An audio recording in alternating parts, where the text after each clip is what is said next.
Our mission is now really to focus on kind of changing culture and changing consciousness. Competencies in digital media and things like that we work on and use in museum exhibits. So we put in birdhouses and bat houses and butterfly houses, kind of traditional things.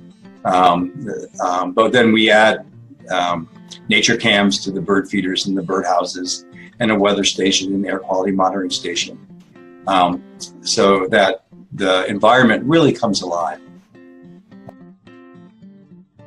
That's this work that I'm doing in trying to transform school grounds and parks and rec centers here in Philadelphia and libraries, turning the landscape, what is considered the landscape, into wildlife habitat. The William Cramp School in North Philadelphia is K through 5. So they're younger children.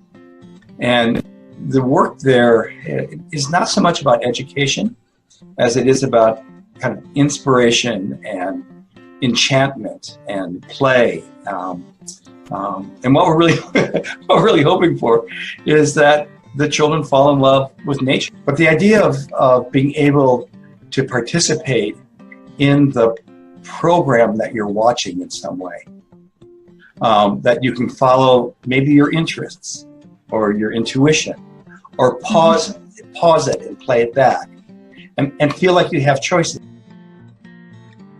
For students to be able to have some kind of direct experience, even if it's mediated, in which they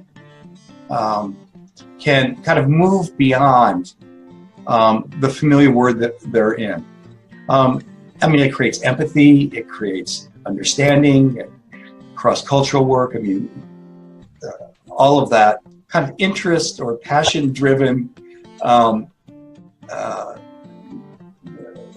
passionate media experience where you can follow your interests and it's kind of like Google in a way, you know. You can kind of get on a roll and you're exploring something and you learn something new. Digital field guide. It's an app.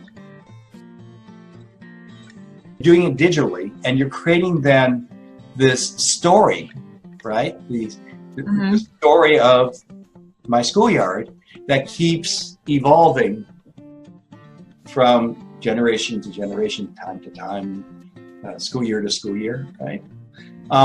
But you have this record, this digital record. So we take lots of pictures. We have cameras in the birdhouses and the bird feeders. But you have this record, this digital record. So we take lots of pictures. We have cameras in the birdhouses and the bird feeders. We have weather data from the weather station, sensors in the ground for temperature and moisture. The kids have little cameras that they can go out and take pictures of whatever interests them. Terrain as living habitat seems like a very simple and obvious idea, at least to me.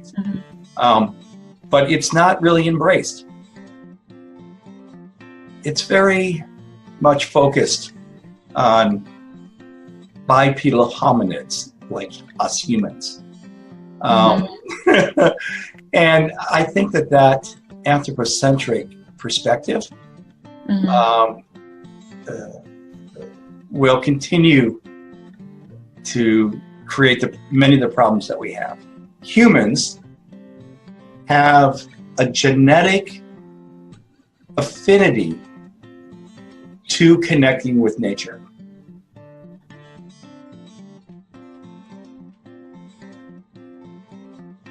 Rather than like designing like, oh, I like what this looks like. No, sometimes, yeah.